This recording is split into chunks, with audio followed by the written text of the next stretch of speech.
Nice. Excellent. You actually answered my two first questions with that. And so you mentioned that one of the aims is sort of breaking these barriers between cannabis and paid advertising, mainstream marketing. I wonder if you could just sort of, I think there's more to it than that, but I wonder if you could sort of just unpack that piece for a minute to get a better idea of what you guys have in mind. Definitely. So with paid media as a exercise, the reason why people do advertising is one, that they can reach people that don't yet know them. There's other parts of the marketing mix that are within your spheres of influence, and within 1 or 2 degrees separation of inviting people that you know to invite people that they know to come into your network. But advertising really serves as the opportunity to reach people completely outside of your networks. And so the reason why people do that is, one, to connect with people that don't yet know that they don't know you, or aren't yet considering what you hope they consider. And so that's the origin of why you use this tactic. And then the second, thing to think about with advertising is that it's strictly transactional.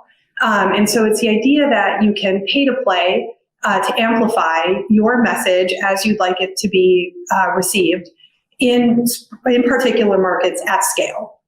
And that's why advertising is effective and works. It helps to stay top of mind, and also to put out very specific messages repeatedly, so that people can remember them, and you can also continue to lay down memory with people. And so I'm thinking about advertising and why it's important to reach mainstream audiences is that cannabis is now mainstream. It's in the majority of the states in the US in some capacity, and people still are suffering under the stigma, and that it's not normalized form of wellness, enjoyment, medicine.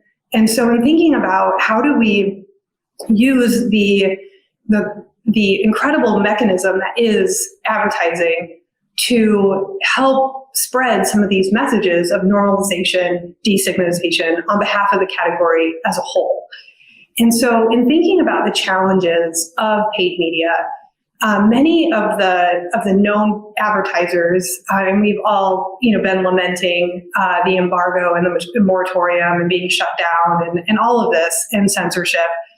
But on the publisher side of it, they're worried about losing their licenses based on federal legal, lack of legalization of the plant. And so that's the primary concern.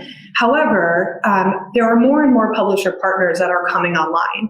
And so it is a flat myth that you cannot advertise in cannabis. That's just untrue.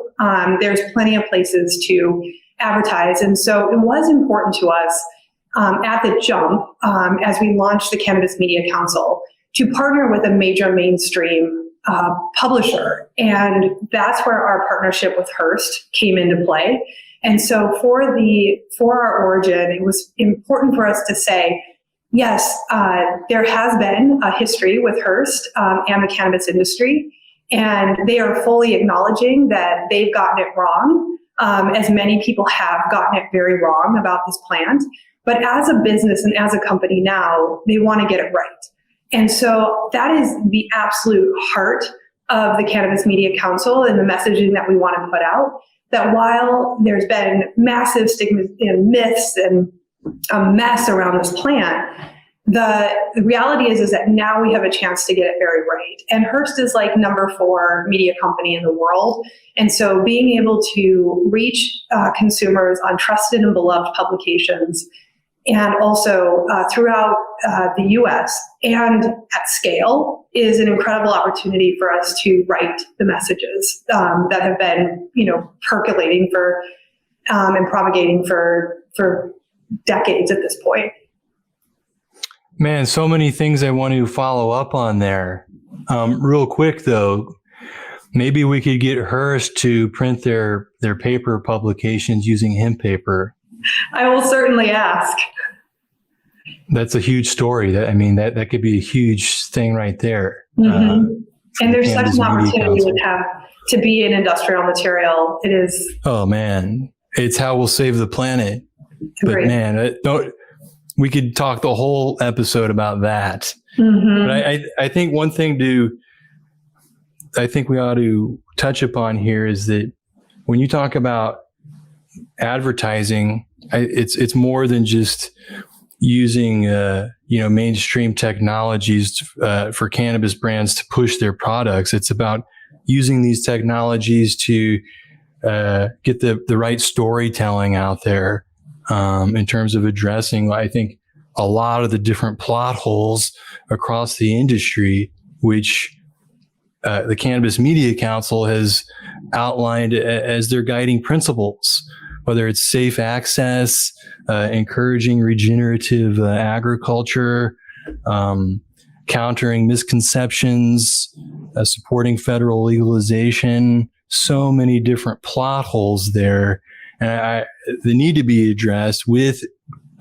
impeccable storytelling. And I wonder, it's a lot to tackle. It's very much a multifaceted focus, and I wonder what your thoughts are on just so many different issues out there. Where do you even start? Mm-hmm. It's a great question, and it's something that we gave quite a bit of consideration because there's incredible work that's happening on the policy level, on the patient level, and those messages are super important and necessary. And the Cannabis Media Council will be partnering with organizations that have incredible messages, but may not have the media arm.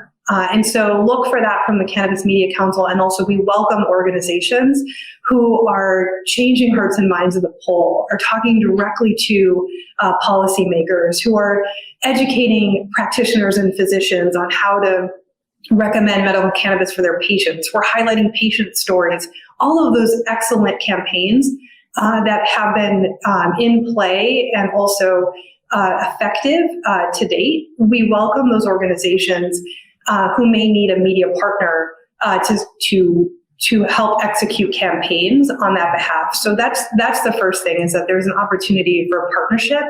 But for the Media Council, we decided that we wanted to focus on driving consumer consideration through lighthearted and completely normal, everyday interactions with the plant. And so with that, our creative lead of the founding board, Allison Disney, who is an award-winning agency for receptor brands, an absolutely incredible team, has come on to start developing. We have 2 campaigns that we have teed up for this fall. And both campaigns really go to the heart of considering consumption in legal states.